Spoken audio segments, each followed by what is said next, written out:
Welcome back. As we wrap up our year, we're going to wrap up our year in review. Did you see what I did there?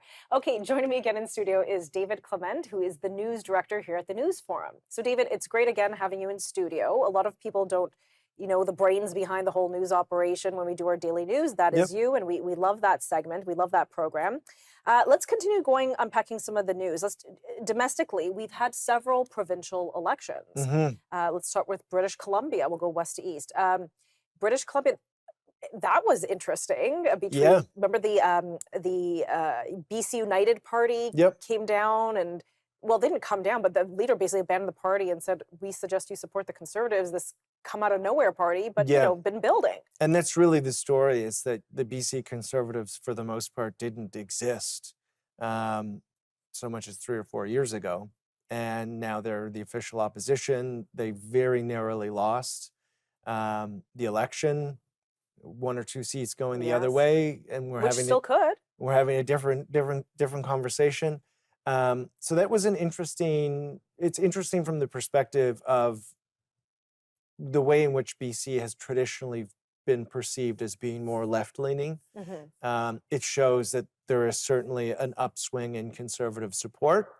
Whether or not that translates federally is still yet to be seen. We'll have an election between now and the next time we chat and do this. Yep, we will. So the jury is out if that translates, but it was a very interesting moment in BC politics to see a startup political party on the right, certainly not center-right, I would classify them as right, do so well in such a short period of time. And I think you alluded to that the BC Conservatives really did cash in on the federal Conservative momentum under Pierre Poilievre. I want to switch to New Brunswick for a second, because on the converse of that, we saw the Conservative brand fall, Wayne Higgs, although it didn't sound like the campaign was very well run there.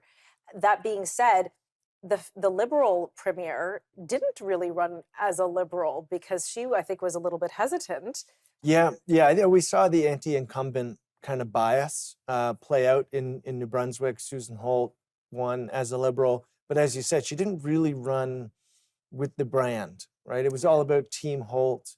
It was all about her views, her plan or future for the province, which just, I think, shows you the general distaste right now with the Liberal brand coast to coast, is that even people within the umbrella are trying to create some distance between the federal party, and she did that rather successfully. And while we're on the topic of the federal party, I have to segue here. Will Justin Trudeau be the leader heading into the 2025 election? I don't think so. Yeah, I don't think so either. I think there's to the end of January, and if he's still there, then he's there for a while. But I think by the end of January, we're going to see some movement.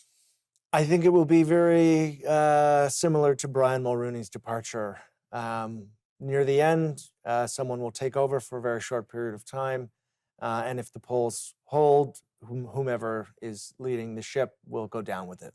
Wow. Okay. Or rebuild it.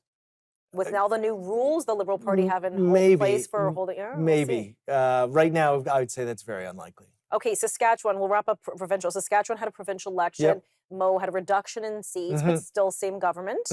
Nova Scotia. Yep. Tim Houston shocked everyone with a larger majority. It's like bucking the trend. Yeah, no anti-incumbent perspective there. Builds the party, builds the brand, and continues on. So really the outlier here is New Brunswick in terms of the Liberal brand still being alive. Yeah, truly. We only have about half a minute, so we've got to muscle on here. Really quickly, a lot of labor strikes. We're still in the throes of the Canada Post strike. I think this is going to sink that ship. I don't think people are going to use Canada.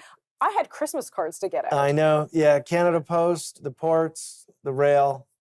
Issues. The liquor stores in Ontario. Yep, the liquor Bad stores summer for us. Yeah. But now we have liquor everywhere. Yeah. That was definitely a theme, is labor unrest. Yes. And then, of course, in the last few moments we have left, the Canadians have died. Rex Murphy, we lost a huge journalism stalwart. Chuck Strahl, former MP. Brian Mulroney, a former prime minister. And John Horgan, a former premier of British Columbia. And former ambassador. He lost his battle to cancer, and all four people who are dearly missed, different parts of the political spectrum. But one thing I think they had a lot in common is that even when you disagreed with them, the amount of respect that they commanded was just different than the politics of the day right now, where Yeah. maybe some of that respect is missing. And on that note, we will see you in the new year. Happy New Year, everyone.